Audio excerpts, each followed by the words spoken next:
إن الحمد لله نحمده ونستعينه ونستغفره ونعوذ بالله من شرور أنفسنا ومن سيئات أعمالنا من يهدي الله فلا مضل له ومن يضلل فلا هادي له وأشهد أن محمدا عبده ورسوله يا أيها الذين آمنوا اتقوا ربكم الذي خلقكم من نفس واحدة وخلق منها زوجها وبث منهما رجالا كثيرا ونساء فاتقوا الله الذي تساءلون به والأرحام إن الله كان عليكم رقيبا يدخل من يشاء في رحمته والظالمين أعد لهم عذابا أليما. Assalamu alaikum. Aujourd'hui, nous allons parler au sujet du coronavirus. Louange à Allah et que la prière et le salut d'Allah soient sur le prophète Mohammed sallallahu alayhi wa sallam, sur sa famille ainsi que l'ensemble des compagnons. Ceci dit, vous avez certainement entendu parler de cette panique générale autour de ce sujet qui suscite plusieurs questions.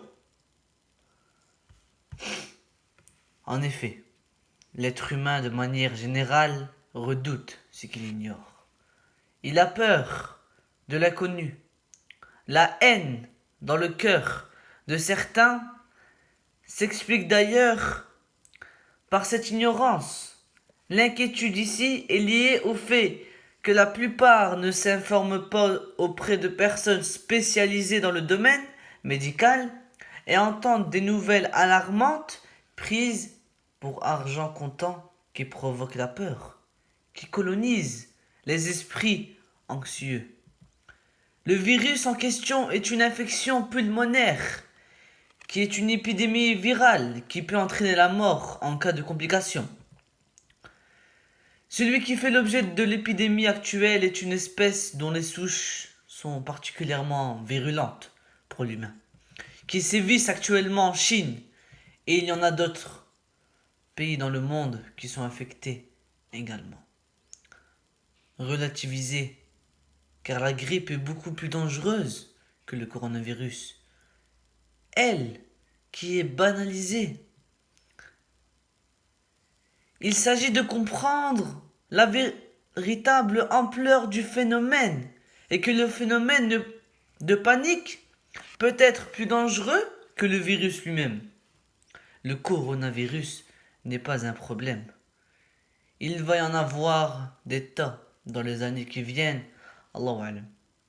Quoi qu'il en soit, l'épreuve est une miséricorde pour le croyant, qui sera élevé en degrés, incha'Allah, quant à un peuple contre qui Allah subhanahu wa ta'ala est en colère.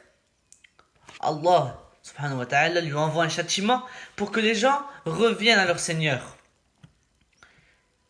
Tirons-en des leçons en tant que musulmans pour se rappeler des bases fondamentales qui nous caractérisent et qui caractérisent notre croyance.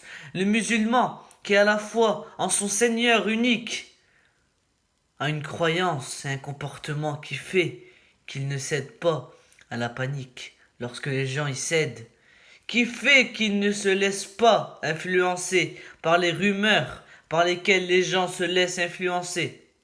Le musulman reste raisonné, raisonnable, intelligent et surtout éclairé par sa croyance et par son tawhid, par sa foi en Allah subhanahu wa ta'ala l'unique. La contagion est un fait réel, prouvé, mais le croyant sait que c'est Allah subhanahu wa ta'ala qui décide de ce qui se passe et qui l'a voulu. Allah subhanahu wa ta'ala nous rappelle cela à travers le prophète Ibrahim alayhi salam qui dit: et quand je tombe malade, par le décret d'Allah subhanahu wa ta'ala, il me guérit. Ainsi, la contagion n'est pas un mauvais augure, ni une malchance. C'est Allah subhanahu wa ta'ala qui décide de la donner et de la reprendre. C'est là le fondement de la croyance qui définit le croyant. On doit tout de même faire les causes pour s'en prémunir et ne pas tomber malade. Car la peine, confiance en Allah subhanahu wa ta'ala va de pair avec le libre arbitre que l'on a, que l'on utilise pour se protéger, bi'idnillah. Une alimentation saine et variée, riche en micronutriments et fruits et légumes est à privilégier au maximum, avant toute chose, pour éviter les déséquilibres du fonctionnement du corps. Un soutien par les plantes, lutter contre la sédentarité, veiller à une qualité saine de l'air environnant.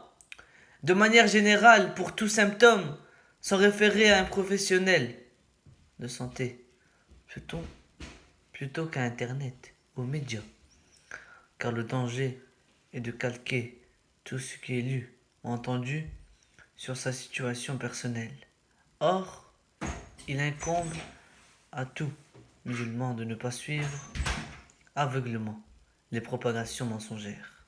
En effet, ces dernières porteront préjudice à sa foi la plus complète, sa certitude, ainsi que sa bonne confiance placée à Allah, le Très-Haut.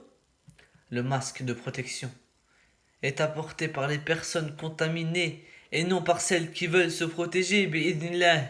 Il est donc inutile d'aller dévaliser les pharmacies. Appliquer les mesures d'hygiène classiques pour se prémunir de tout virus, comme se laver les mains fréquemment, tousser dans son coude plutôt que dans sa main, utiliser des mouchoirs jetables à usage unique. Quelques recommandations prophétiques contre les épidémies et le virus. L'épidémie est la propagation rapide d'une maladie infectieuse par contagion. Revenir à Allah subhanahu wa ta'ala avant toute chose, car cela provient peut-être de nos péchés. Faire beaucoup d'istighfar, de demandes de pardon et toute chose qui rapproche de notre Seigneur. Beaucoup de maladies sont dues à des problèmes spirituels. La ruqya peut être la cause de guérison d'une personne touchée par un virus. Alhamdulillah, on loue Allah subhanahu wa ta'ala de nous purifier et de nous élever en degré par les épreuves, et on patiente en cela, car il s'y trouve une grande sagesse, quelles que soient les apparences. Le meilleur remède contre les épidémies et les virus reste la prévention. Les règles en cela sont de s'éloigner de toute personne contaminée. Abu Huraira radiallahu anhu rapporte que le prophète sallallahu alayhi wa sallam a dit: fuis le lépreux comme tu fuis le lion. On tire des enseignements qu'il faut fuir la personne concernée et qu'en cas de contact avec une personne ayant la lèpre ou toute autre maladie contagieuse, une distance doit être maintenue ou un obstacle dressé tel un masque porté par la personne infectée si un rapprochement est nécessaire pour des soins aux malades par exemple. Limiter les déplacements. Au sujet de l'épidémie qui s'abat dans un pays que l'on quitte par crainte de contagion, le prophète sallallahu alayhi wa sallam a dit: lorsque vous apprenez que la peste s'est déclarée dans un pays, n'y allez pas. Mais si elle se déclare dans le pays où vous êtes, ne quittez pas ce pays. Rapporté par Bukhari et Muslim. Dans la première partie du hadith, il s'agit de se préserver soi-même en évitant de se rendre dans un pays dans lequel la maladie s'est déclarée. Dans la deuxième partie du hadith, on tire l'enseignement que les personnes qui sont peut-être malades, dans le savoir, peuvent causer un mal plus grand par la propagation ici de la peste. Il s'agit donc de préserver les autres en évitant de les contaminer par la mise en quarantaine. S'éloigner de certains facteurs qui affaiblissent le système immunitaire. Muscler son système qui a un rôle de tri de ce qui peut entrer dans son corps et ce qui ne le peut pas. Subhanallah. Donc le corps est plus résistant aux infections virales, particulièrement en hiver. Aux infections bactériennes, fongiques, la prévention est meilleure. Pour cela, le corps a besoin de repos. éviter les sources de stress, avoir une bonne hygiène de vie, passer par une réforme de l'alimentation. Le jeûne est le meilleur moyen de muscler son système immunitaire. 3 jours de jeûne par mois fait un reset complet du système immunitaire, notamment après une période de stress. Faire des journées de jeûne surérogatoires, notamment les lundis, jeudis et jours blancs. Éviter de se faire vacciner, sauf en cas de réel besoin, en particulier pour les personnes vulnérables, car notre religion nous incite à nous tourner vers les traitements préventifs, ne pas rendre d'antibiotiques chimiques qui ne renforcent en rien le corps mais affaiblissent le système. Ne pas systématiquement tout aseptiser pour un maintien d'un bon système humanitaire. Consommer des aliments sains et variés qui renforcent le système immunitaire, véritable antibiotique naturel, comme le miel pur et bio, les graines de nigel moulues, le propolis, l'ail qui est un antibactérien, l'oignon beaucoup plus efficace, gingembre booste les défenses humanitaires brutes dans les aliments. Du curcuma. La racine du curcuma a des propriétés antioxydantes dans l'alimentation ou en jus.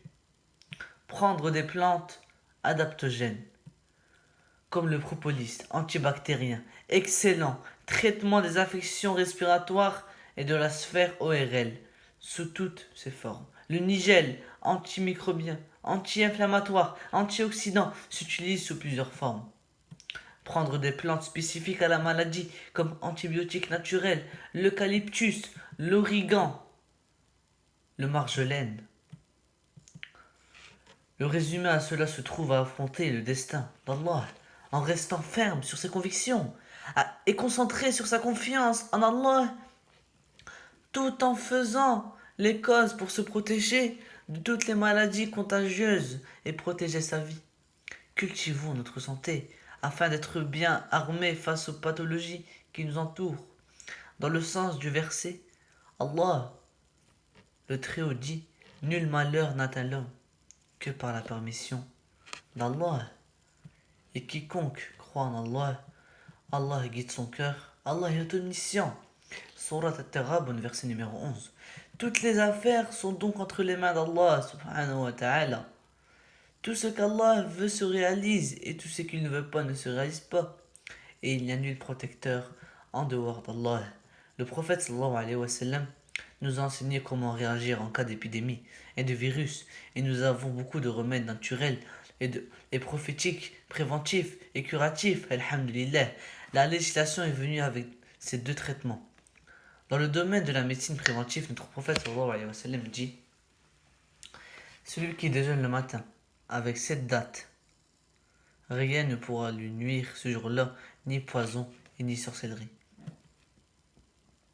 Dans le domaine de la médecine thérapeutique, il nous est parvenu de façon claire dans la sunna du prophète sallallahu alayhi wa sallam d'immenses orientations ainsi que de précieuses indications et différents remèdes. Le plus grand des malheurs est le malheur qui touche la religion. Si le serviteur se rappelle cela, au moment des épreuves qui le touchent, dans sa santé et sa richesse, il louera Allah pour le salut de sa religion, qu'Allah nous préserve de tout malheur et nous accorde la pleine santé.